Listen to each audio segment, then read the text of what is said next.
What's up, Tweener nerds? Welcome back to another Tweener Nerd Tennis video today here on the channel. And today we have a very special interview with one of the OGs when it comes to tennis gear reviews. We have the tennis nerd, Jonas, who graciously joined us and talked about his process of what it's like to become one of the top reviewers. And basically, because I've been playing a lot of Hogwarts Legacy, the Ollivanders when it comes to understanding gear and picking out the right gear for you or for someone else. He was an absolute joy to have on, and I really do appreciate him sharing his insight into what gear he's excited about for 2023, what gear he has been disappointed about, what he's excited for, and everything that he is looking forward to this year. Now, I hope you guys do enjoy this interview. There are a lot of new faces on this YouTube channel, so I really do appreciate all of you being here and joining the Tweener at Tennis family. I really do appreciate that. And we're trying to hit 5,000 subscribers by the end of this year, so would love to have you guys join and grow this channel even more. So make sure you subscribe to the channel with notifications turned on, and check out Jonas on Tennis Nerd down in the description below. Now enjoy our chat with the Tennis Nerd. I don't really care. Like, I mean, when I lived in DC, people were like, Jonas, J-Man, what's like trying to figure out ways to, like, yeah, J-Man was the way to go. yeah, exactly. But the way you pronounced it is absolutely correct. So that's good. Jonas, thank you so much for joining me today. Then I really do appreciate it. Thank you very much. It's not every day we get to talk to someone that I think has reviewed more tennis gear than I have ever owned in my entire life.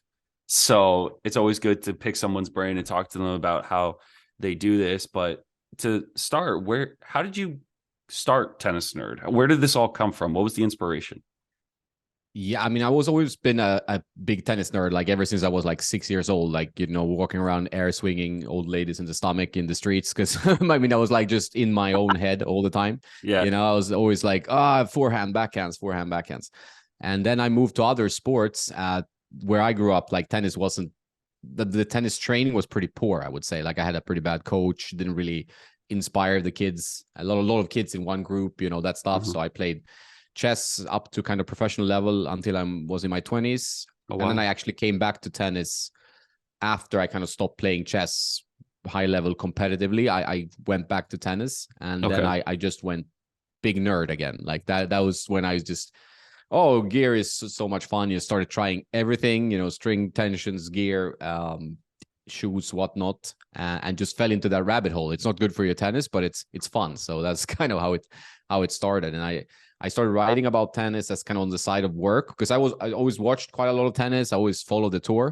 Mm-hmm. So I was trying to kind of write down my ideas for like blogs and, you know, different things. So I started Tennis Nerd pretty early as like kind of more of a news or blog vessel for the thing. But then I noticed the more I started trying gear, the more I tried to figure out how gear works in tennis, that people actually resonated with the content. And then that's where I started tweaking it towards being more, I mean, I thought I was crazy, you know, I test so many things. And also before I even did anything of this, of Tennis Nerd. But then there are a lot of people that are crazy outside my world as well. So, you know, so that was a shock to me, but it's a fun shock. So now it's like a thing, you know, you actually have a lot of people who resonate with what you do and what I like. So it's it started that way, and then just kind of, I mean, you know how it is. It's things snowball as mm-hmm. you go along, and then slowly, and now I'm doing this full time. So it's a wow. Bit weird. Yeah. It for you doing it full time too, was that like a cool realization that you had, or was it like something you fell into? I kind of, yeah, I felt, I mean, I was doing it on the side of work for a long time. I was like a marketing director, consultant. I've always worked kind of most of my professional career in marketing. So mm-hmm. it came kind of natural to me to start doing something with a website and social media, whatever, because I did it for other brands. Mm-hmm. But then when you do things for yourself, or you are like in front of the camera, it always feels a bit strange, because I used to work like even on production. You go to LA, you have like a big budget, mm-hmm. But you're like the guy who is the budget guy. So you pay for the stuff from your company's pockets, and you follow how it's done, but you don't do anything. You just sit there and eat donuts and you watch people work, you know, so it's pretty good. You let everyone else do the work for you, and you just sit in the background. Like I've done my job. I just get to see how everyone makes it.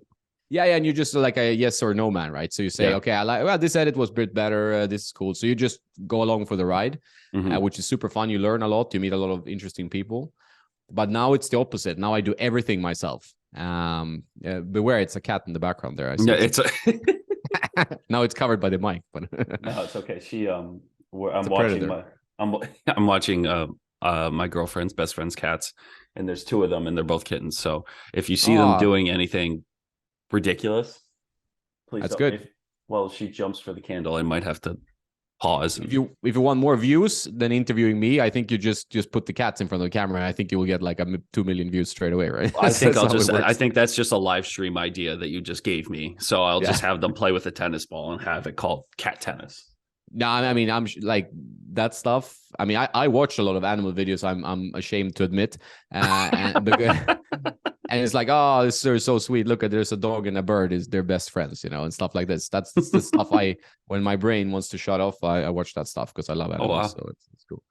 Anyway, but that what works on the internet as well. People like that. It's me and cat ladies that watch it. I like how you put yourself in that category too. Yeah. I'm a male cat lady. That's who I am. And a tennis nerd. No, so so the realization of going full on like that, it took time. I mean, I didn't want to just here are all my savings or just jump into something. I think that's pretty stupid. And I was just like gradually trying it, and then when I thought I built it up to enough of an income that I can at least live of it, and I said, okay, from last year then I do it full time. Yeah. And it's been going pretty well, so I can keep doing it, and then obviously you need to, like, it's funny with business or entrepreneurship, whatever you want to call it. It's like you have to keep moving it in the right direction, because as soon as otherwise it derails and goes the wrong direction, So you always need to keep the momentum. You can't just go into being a bit too laid back, or just this works. You have a system, it works. You just keep doing it, because then either people will lose interest. You need to keep improving all the time. That is the stress of, I would say, the content creation, which I'm sure you know quite well as well. So that's the thing I noticed. But it's still, I mean, like I'm having fun. It's a great job. Yeah. I would make more money if I was like a marketing director for a online company probably, but I would have much less fun. So that's why I'm doing it. Sorry.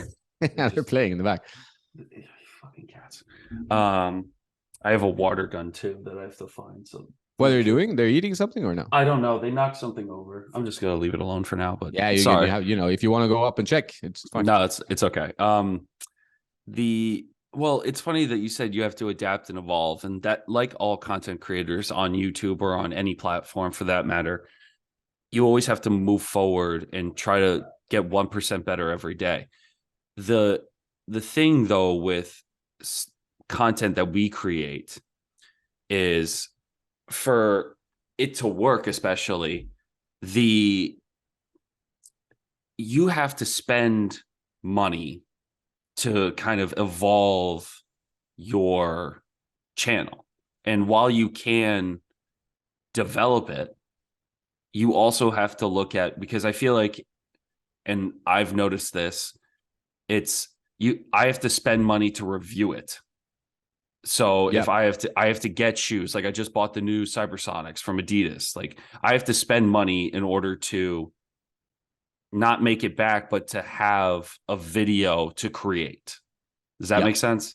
And I spent a lot of money in the beginning. Yeah, I was about to say, for you, do you ever find that troubling to spend money to make the content that you do? Because you're testing new gear every day, every week, every month. So how do you balance it out to find the right gear or to test the right gear? Yeah, luckily I have like Tennis Warehouse Europe, and mainly I would say that they now send me demos and stuff, so I don't have to pay for rackets. I still purchase stuff that I can't get a hold of, right? So through the demo program, or like sometimes people ask me, sometimes I can reach out and say, hey guy, can you send me some demos? If it's like a brand, they don't ship it to Europe otherwise, or so you have to be very creative. I've spent a lot of money in the beginning, partly because I liked it, obviously. Yeah. And then it gets a bit easier. And now I have enough of a platform to say, hey, can you send me a demo? And they will. They will Okay. in many cases, not all cases. Yeah. And with the brands, I'm sure you're aware, like some, you might have a great relationship, it works well, and then they change staff, or like some people leave, and then you have no relationship. Like it's happened to Yeah. me with some brands Mhm. that I think was fine. You know, it's like, okay, you launched this product, you know, it can keep me posted just on the launch schedule. When can I Yeah. post stuff? Like when you do this, you know, and yeah. And some have a problem with me being always honest, because that was always my platform. Like, I'm not going to do this and be like a bought voice for a brand. I would never do that. That then it's over. You know, if I start doing that, it's over. I lose all credibility. It's just gone. And I wouldn't like to be that person. Then I can take another job or do something else. So I was always like, I'm gonna be harsh on stuff that I don't find good, and I'm trying to always be like, in a way, seeing pros and cons with everything, unless I just find it's like, I mean, and I would say no if there's a rip-off product or something that happened in the past. I'm just like, I'm not gonna even talk about your product. Like it's not, you know. So that's how you have to be, I think, in my opinion. Yeah. Well, it's funny that you say that too, because I feel like a lot of people, and for myself, I can only speak for my own experiences. When you get products sent to you or you have it tested, you get a little bit tentative, and for to talk about it. And for you, it doesn't seem like that's the case, because you're true, I guess, to the consumer rather than to the brand itself. Yeah, I mean, I had some rough lessons, but I always stayed true to that, probably because I had like always a job on the side, and now I'm not really dependent on if the brand sends me like a pair of shoes, you know, I'm not dependent on, you know, Adidas liking me. So I can be quite like, hey, you know, these are not like a good evolution of the shoe, or it doesn't work for me. So I always kept that focus. And I've had situations where, like, you know, brand sends me stuff and I was like, I didn't roast it, but I was a little bit brutal in some ways. Yeah. And they don't want to send me stuff anymore. And that's fine. You know, that's up to them, right? But then that's a thing, right? So you have to just accept it. It's a bit easier if, you know, with my relationship with Tennis Warehouse, because they can tell me, they could tell me technically like, hey man, you're very negative, but they've never done that and they don't want to touch my content. I do whatever I want. So, which is great. Otherwise I would be like, hey people, we need to rethink this, because I always need to be honest, because it's a consumer focused channel. It's not a brand focused channel. So you have to, which is tougher in a way. Yeah. But it's like also because, I mean, since it's audience centric, I have to be honest always, you know. So it's and sometimes people think, oh, this was very well edited, it's an ad. I'm like, no, it's not an ad. I just said some negative things in the beginning, but it's because people have this perception. Obviously it's more easy for people to be a bit negative about stuff generally. Like it's an easier, I think it's an easier route. Yeah. So I think one way to build a strong channel would be like just roast things. You know, you just be like, this is shit, this is the worst. And I know a lot of people who comment on my videos that just want to roast. Like they just want to hear someone say, this is shit, it was much better in the old days. They haven't made a good racket since the 90s. And it's not true. I don't think it's true that sense. Like, you know, so it's that's a tough one, because you can easily go either way. You can either be super optimistic about everything, it's the best racket ever, best shoe ever. And then the brands will like you, or you go and roast everything and people will like you maybe. But yeah, it's also not so nice being so negative. So I think it's like I'm trying to find a balance. It's not easy, but I'm trying always, you know. Well, let me ask you this, and kind of sticking with that negative route. And well, first of all, the internet's just a terrifying place. The internet will always be negative, no matter what it is. They'll never be 100% satisfied. And I feel like I get that a lot, and that's fine, because that's what, one thing I learned when I first started this, if you don't get dislikes, when YouTube had dislikes, if you don't get dislikes or you don't have bad comments, you're not doing the right thing. You're not having that true voice of opinion, because then you become a yes man.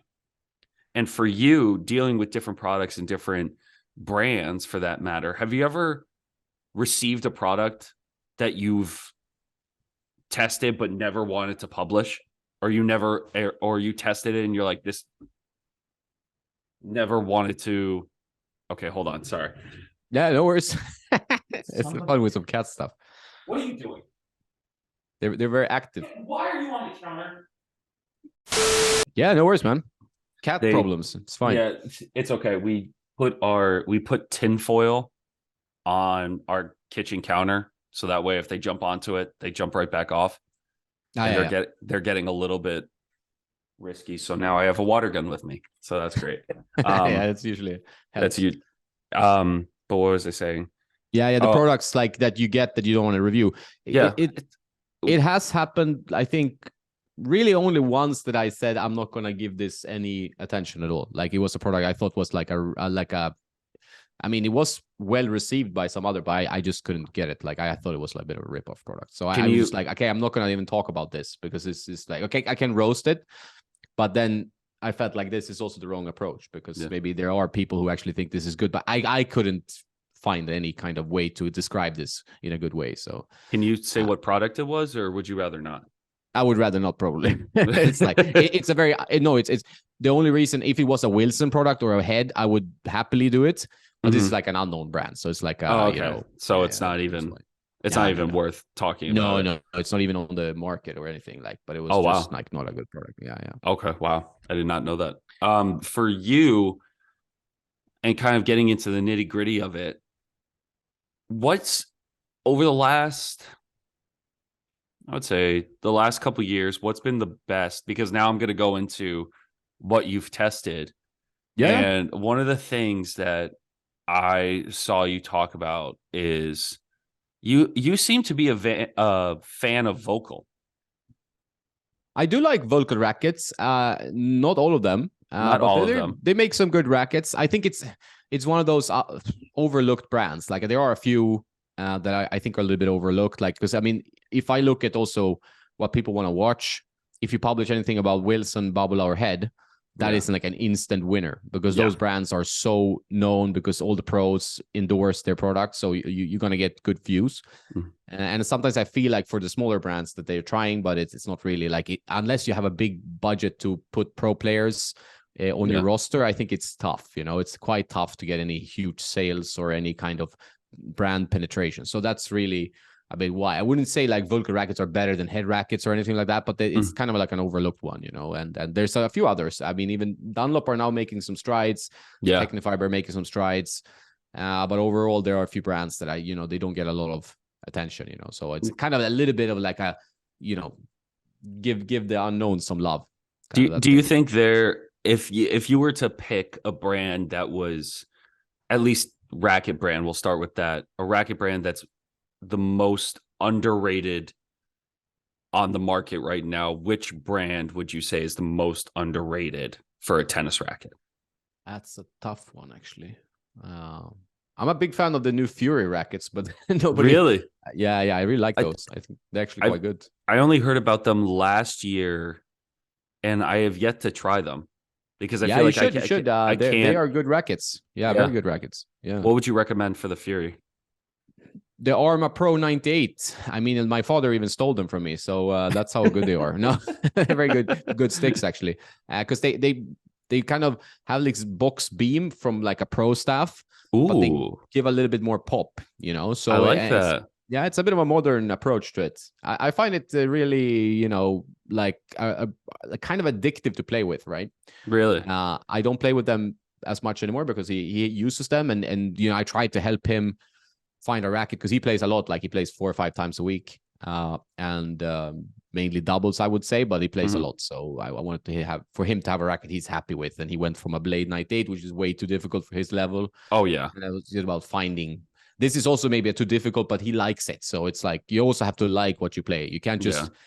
I mean, some players you can say, hey, you should use a oversized light racket, and they don't enjoy it. So it's about having fun, you know. So I think it's about finding the balance of fun and also performance. Yeah, really. It's really hard, especially to sell someone, because it's all your own opinion too. You can push someone, and when I worked in a tennis shop, that's the number one thing I learned is. Yeah, you can push people towards a direction of which ones you like personally, but you have to give them the variety that's going to allow them to try out different frames and different feels, because at the end of the day, I'm not using the racket. You're going to be using the racket for 100% of the time. So there's no point of me trying to push a brand that you're not going to like personally versus everything else. Yeah, 100% true. And I when I do some consultations and stuff, also for pro players, They don't really need like 4 different brands. They are more like, you know, I have a contract with Head, what kind of model, or these are my specs, and, you know, I get a video from them playing and stuff like this. But a lot of them are also like intermediate, even beginner level players. And then it's more about finding like 4 frames within that category that are high quality rackets. And then always the best approach. I mean, it's not every, I mean, it could be from India, whatever, and then they don't have these models or something. They don't have any demo programs. But if you're in the US, for example, and many countries in Europe, there is a demo program. So you can actually go and like, hey, here, I want to try 4 different rackets. And then you try 4 different ones. And usually one will gravitate, you know, you will gravitate more towards one of them or 2. And then you can compare a bit more closely. But if you try 4 models that should be in your spec range and you don't like any of them, that is maybe not the best sign. I mean, usually you kind of like one of them. Yeah, I mean, maybe it could be the problem with the strings or something else. But it's I agree that it's such a subjective feel, and you feel connected to one thing, and it's not really rational why you like it sometimes. So you have to just try a bit. Yeah. And my job in this case have been to kind of narrow it down, like just to say, okay.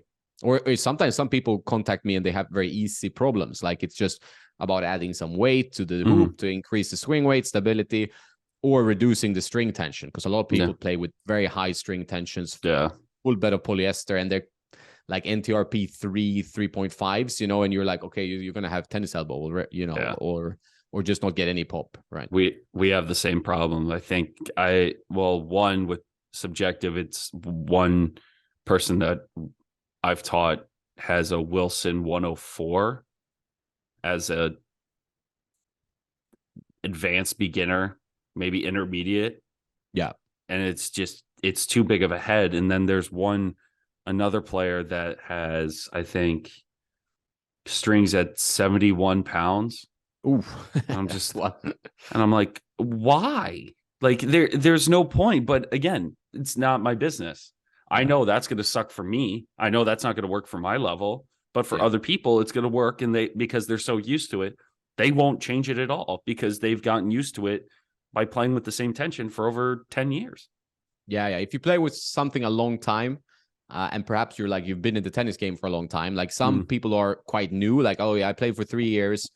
I played all the time with this that I borrowed from, you know, my brother or whatever. Then it could be a good idea to change, you know, for example, and be more open-minded. But for some people, it's tough to open their minds as well, to say, hey, if you reduce your tension, you're going to get like more pocketing, you're going to get easier depth, bigger sweet spot. Yes, you will lose some control, but you might not be the player that is like, you needs control. That's mostly for like really high level players that want more control.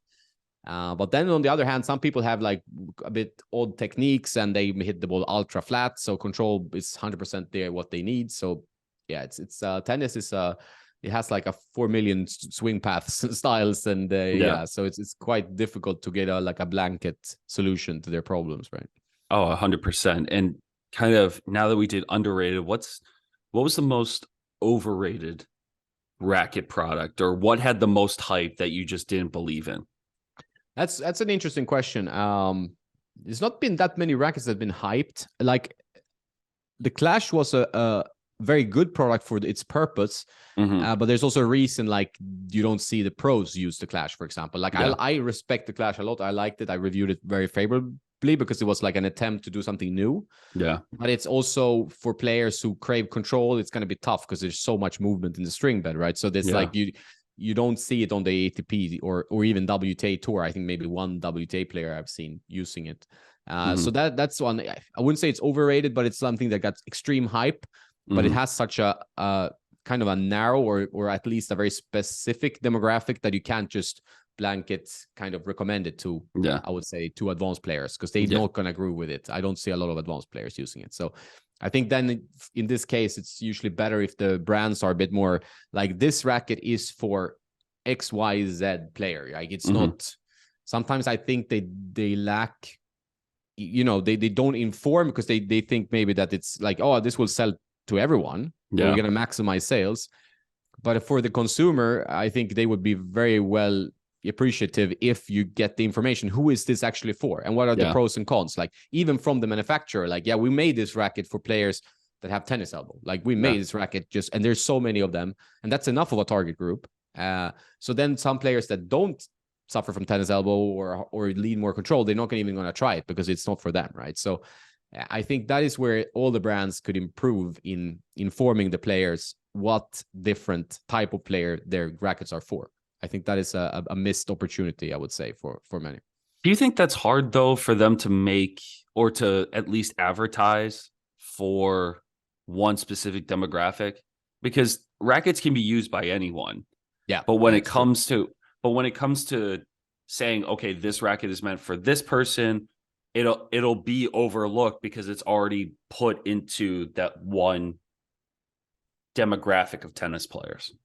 Yeah, no, you're right. And also, like, sometimes there's overlap. So some players who you think he should never use this, and he's like, oh, I love this. This is the best racket ever for me. And it's not logical from the point of view, or not rational in any way. So I also see their point of view, but maybe an attempt at trying to identify the demographic. I think sometimes the issue is like, it's for example, if they sell polyester strings, they usually want to write power, control, comfort, whatever on whatever string. Like all these strings have these, like a lot of the packaging has these bars in the background, like 1 to 10, and they're all up in the 8 to 10. Like it is like, oh, Luxon power, it has 9 power, 10 control. 9, I mean, come on, like this is not how you rate something, you know. It's like can't have both power and control top max score. Yeah. So that I find a little bit, I mean, it probably works for sales, but it's, you know, I think some honesty in marketing wins the consumer in the long run. That's just maybe it's a naive opinion. I was always thinking this when I worked also in marketing, that transparency wins the day in the end. I think that's generally a long-term brand strategy is to be more transparent. And I think that's what I try to do with my thing as well, because it's what I believe in, right? Well, it's always hard, especially with, well, again, being an independent content creator and not having any ties to any specific brand. It's going to be much different than you working for them, because that's always, I wouldn't say tied down, but I would say just making sure that you have the ability to say what you want without hindering the consumer's opinion. Yeah. No, I think sometimes when you have people that are under contract and they're trying to review gear from the brand they're under contract, it's kind of moot, right? So yes, if you are already sponsored by this brand, how can you review their products? Like, it's not a review. You can say, hey, I endorse this product because I think it's a great product. That's fine. That's not a review. It's just like your opinion, so that's fine. But then that review loses some power, I think. That's why I would never sign up with a brand, like a racket brand or anything, because then it's also gone. Like I would be, you know, I would be tough to review stuff that you're already like, or people who are paying you for something, or it's tough, you know. So the independent reviewer route is difficult. It's also the problem of like you're trying to be you know, semi-objective as far as objective can go in a subjective human being. But then obviously I'm not everyone, so I'm just one guy, right? And I have my preferences in my playing and stuff, so I have to always be very open and say this is my opinion, obviously.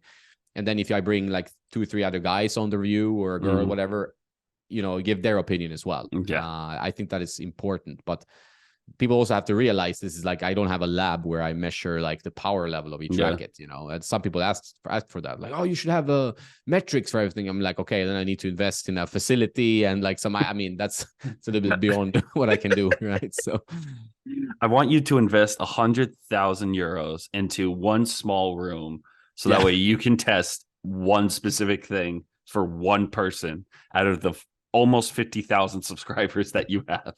Yeah, that is the internet, I think, in a nutshell. I think a lot of people are, you know, they see a YouTube channel as their like private little group where they can just like suggest anything things. they want. I mean, sometimes it's nice, like in a way that it's a community, but then some people are expecting so much out of one person. And I'm not talking about myself, but like I watch a lot of other YouTubers, and it's insane what the people in the comment section sometimes propose. And I'm like, what? What is this? You know, it's pretty funny, actually. It's one of those things. Again, the internet is evil. And for you, I know we have a little bit more time left, so I want to ask a couple more questions for you. Yeah, So yeah. again, Jonas, I appreciate you doing this. How many rackets, if you were to ballpark how many rackets you own right now, how many do you think you like? What's the number of rackets that you own? I think maybe 150 at the moment, I would guess, because I am in Spain now. I have an apartment in Malta, and that has 2 wardrobes full of rackets, right? So it's 150 probably. I need to sell some, good to loosen up some money, but it's also a hassle to sell because it's like you have to go to the post office and the shipment and the blah blah and the payment. It's like a job in itself. Like to just send rackets. I've done it over the years. I used to trade a lot of rackets. Like I've tried it. Wasn't for me. And then you find some other person on a forum or something and you trade rackets. I send him one, he sends me one, right? That I've done a lot. And that helped me review. I mean, I've reviewed so many rackets over the years. Through that, like through buying, selling, and trading online. Like a lot of it is that. Like it's not been like I'm buying everything new. Yeah. It's been that I have something, I trade it, or I sell it and I buy something else. And I buy and sell. So it's been like so much time spent, like with this barter deals on the tennis rackets. That's how I reviewed so many, I would say. Dude, the stock market of tennis rackets. I feel like you're the guy. The stick market. Yeah. The stick market. I like that. Should start that. Buy that domain straight away. Stickmarket.com. There you go. For you too, I was about to say that you can't, if you were to buy every racket new, I feel like I would be broke within. Yeah, I would be too. Like within 5. Like it would just, it would be too much. It's insanely expensive as well. And they're going up now. Like if you look at the prices, I discussed that on the other day with a friend of mine. It's like $300 now for like the new pro staffs, like $320. I'm like, wow, man. It's going for one racket. I think it's going $250 now for brand new Wilsons, or at least the pro staff and the ultra now. It's like $249. Yeah, which I'm sure. If it's not more, I think last time I checked, it was more than that. It's like it just doesn't make sense to me why it would. Maybe because it's just the demand, but why do you think that is? Why do you think it's going up again? I mean, they used to. I mean, from what I heard, it's like partly supply chain stuff that happened after COVID, I guess. Well, that's the excuse for every. Yeah, exactly. That's the excuse for every. That's the excuse for every brand. I get that through, freaking, clothing brands. It's like, oh, okay, we're just the supply chain is short. Well, no shit. It's been like that for everyone. Now, what's your excuse? Yeah, I at some point that excuse has an expiration date that's going to run out, right? So I think also I think tennis is growing, which is a great news for everyone in tennis. Pickleball is growing like crazy, but tennis is also growing. And maybe it's just like an opportunistic way of making more money. I don't know, because the rackets are being sold. Like people, I think people generally have like decent buying power, no matter what the kind of financial state of the world is, but it's pretty decent buying power. And since there's so many products on the market, which I've noticed over the years working with tennis, is like now the launch cycle of rackets is just increased, right? So you use like new models all the time. Like, so if I'm in like a heavy testing period, like it's just my head is spinning, right? It's so much, you have to try this, you have to try that, the shift, the pro staff, the this and that. So it's, as a consumer, I guess also if you're into rackets, you get kind of obviously lured into like, oh, there's a new one, this, and then you check the reviews and then it's suddenly the wallet is empty, or I know some guys hiding rackets from their wives, stuff like that. So it's like can be a pretty bad source of spending. Especially if you're like, even for I do work with some, I have friends with some pros that are on the struggling level of like 500, 600, 700 ATP, whatever. And they have to buy their own rackets. And if they use an old model, they have to, try to find this on the internet somewhere. And it's like, since like a few years, it's not on sale anymore. Yeah.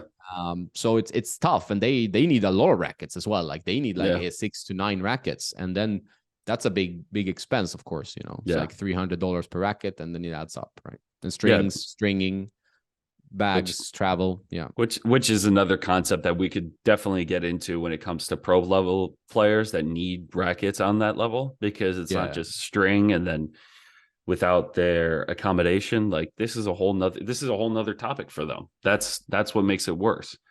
And I think for you, and I'm gonna end this with this question because I know you got to go, but this has been. I have some more time. It's fine. No, it's okay, Jonas. I appreciate you doing this. Guys, if you aren't subscribed to Tennis Nerd, please go subscribe to him. Let's get him to 50,000 subscribers. We would love to see that happen. For you, what gear are you looking forward to in 2023? Like this year, there's a lot that's already come out. We had the Shift, we had the Pro Staff. Adidas has already come out with their Cybersonics. Vocal, Dunlop, everyone's come out with some great new products so far. What are you personally looking forward to? Right now, I mean, I was a bit surprised with my recent shifts. I mean, because a lot of the reviews I've done in recent times have all been, I would say, like slightly positive, because like it's just been, I would say, a tad improvement over the previous generation. So this is also for several brands. It's been the latest Dunlop. Head of late have been doing minute improvements, some cosmetic optics. I mean, the racket plays a bit better, and they fixed maybe the issue. Maybe it was a little bit too stiff. The feel was not 100% connected. They fixed some things, right? Okay. I would say Yonex are the most interesting brand in terms that when they relaunch rackets, they make quite a significant upgrade. They always change the mold, for example, like the structure of the racket is always changed, which I commend them for, because that is a bit of a gutsy move, because the players are used to one, and suddenly it's played completely different. So they do that, which is cool. And but some brands also find like, all right, we did this, it's the best head speed we can come up with, so we're just going to make some small improvements to it, and people love it. So I understand that from a business point of view as well. But I'm very curious now about the Pro Staffs, and I'm waiting for the demos to come to me now, because partly it's been like a very polarizing cosmetic. Some people love it. I mean, for some, it's Pro Staffs should always be like blacked out or something like that. Yeah. Or like the original Sampras color with the small 3 stripes on the side. Yeah, that's a beautiful. I love that one.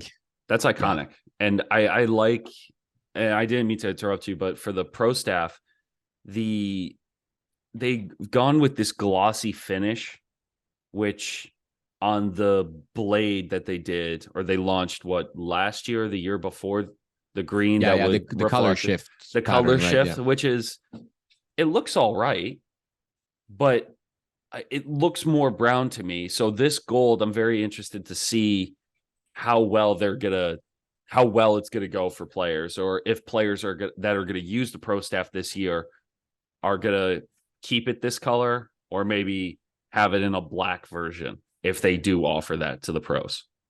Yeah, no, I've seen some pro versions. Like some pros, I mean, usually they get to choose if they're high-ranking pros, like if they want glossy paint or if they want like matte. Yeah, I think the retail are matte and they're like brown, but they call them like, because it's funny with these cosmetics from Wilson, because it's a color shifting design.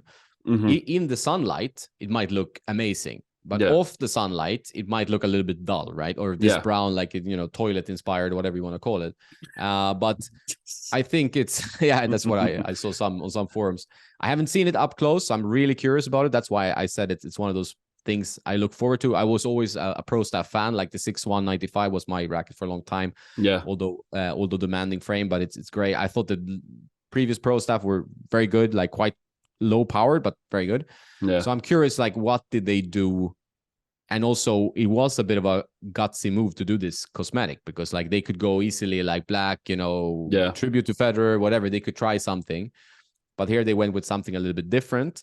And if you look at like the product description, they actually call it rust, which is it's an interesting color definition.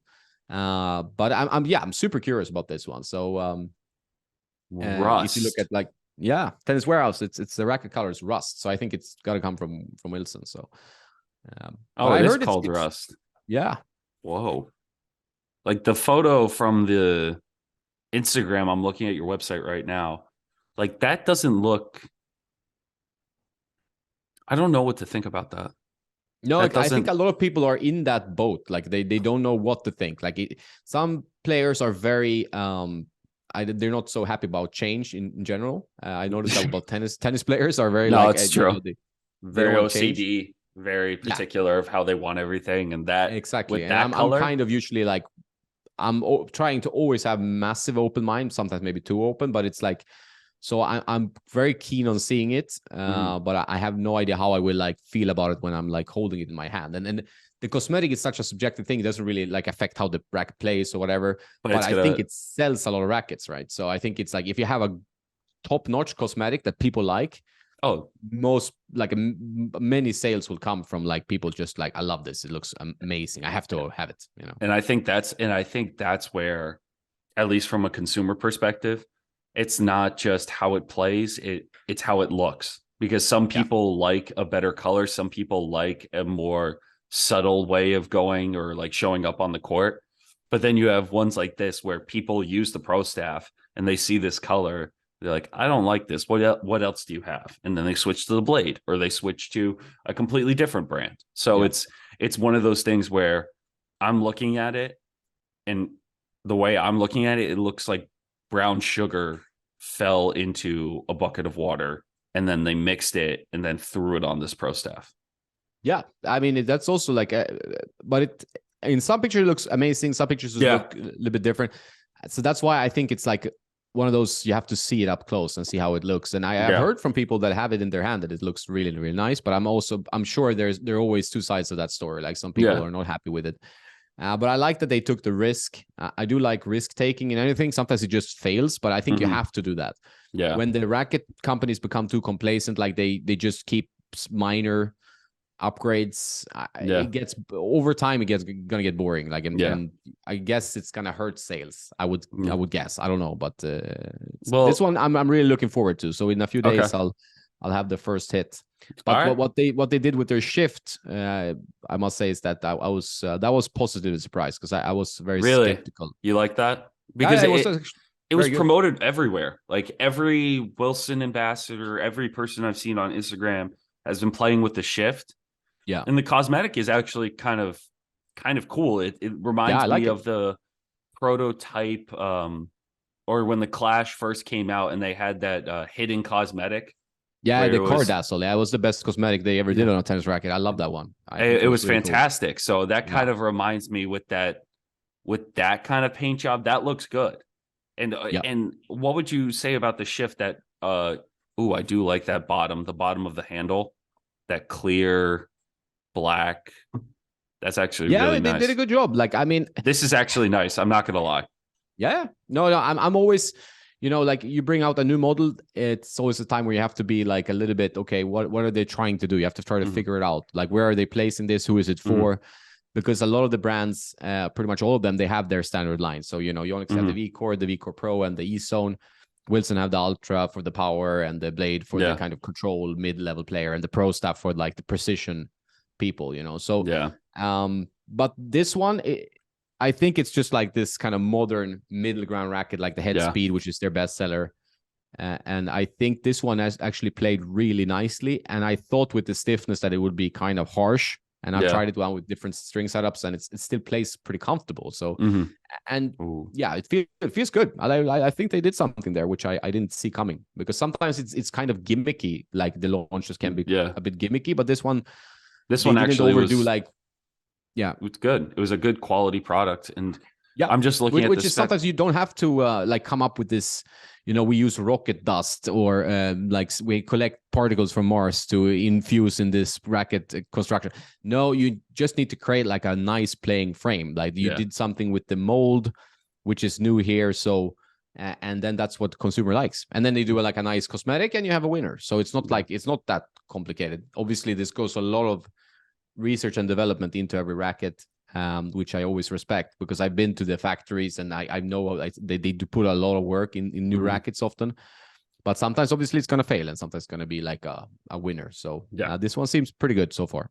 I really do like it. Maybe I should test this one. But Jonas, thank you so much for joining me today. This was a lot of fun. I apologize for the interruptions with it's cat interruptions. They're behind us now, so I see them, right? These demons. They found an Amazon box by the looks of it. So they're we maybe have hiding. 3 boxes that they like to play in, and that's just the How difference. old are the cats? Not even a year. They're less than All right, a year. They're So full of kittens, energy. full of energy, and we bought $3 springs off Amazon, and they can't stop playing with them. So Yeah, you don't have to pay loads of money for a pet cat toys. toy, Usually, yeah, exactly. Give them an empty box, and that's what Yeah. we've done. But Jonas, thank you so much for joining us today. I really do appreciate it. Make sure to go check them out: Instagram, YouTube, any other platform that you use. I think Twitter you use as well. I try to use everything. Like I haven't been on TikTok. It looks too much like a brain drain for me, and also I think then you have It's to a lot. adjust your. Yeah. You're on TikTok or no? Yeah, I'm on TikTok. Probably a good idea, like from a influencer point of view, but you have to adjust your content, I would assume, right? It's it's shorter fast. clips. It's shorter clips, and you can probably do 30-second reviews. So cutting your videos down to like 3 key points. Yeah. It's not. Yeah, it's not. I mean, that's always fun. I like being like when I started journalism in Washington D.C. 20 years ago or something. And one of the things that really like stuck with me is like this very, very harsh editing, like, you know, omit needless words thing from this old writing manual. I think that's very important. And I'm trying. I mean, I'm sometimes overdoing it and you know, talking too much or doing something, but I'm trying to be like, okay, is this necessary? No, I cut it out, because nowadays people have the attention span of like goldfish. So it's like you have to be really concise, you know. So I'm trying, but it's not always easy. No, but I love it. And thank you again for joining us. Make sure to go subscribe to him if you haven't already. Probably most of you that are watching this video are already subscribed to him. So if you want to join our channel, that'd be great. We're trying to get to 4,000. We're so close to 4,000 subs. And then hopefully our goal this year is to get to 5,000. So hopefully we can do that. Thank you again for doing this. Well, for you, yes. For me, no. I mean, for you, I mean, keep pushing. I mean, it usually, if you know what you're doing and you're doing a good job like you're doing, I think growth is easier. You know, for me, it was like navigating through, you know, from just like knowing nothing to just now knowing a little bit more. But still, there's some young guys out there that they kind of like learn how to manipulate the YouTube algorithm perfectly, and I'm kind of old school, so I have to do it my old fashioned like. But that's okay. But we do. Slow. I like it. And I really do appreciate this. And thank you guys so much for watching. Leave a like. Thanks, man. Thank you. Leave a like, subscribe, turn notifications on. I'll see you guys in the next one. Thank you,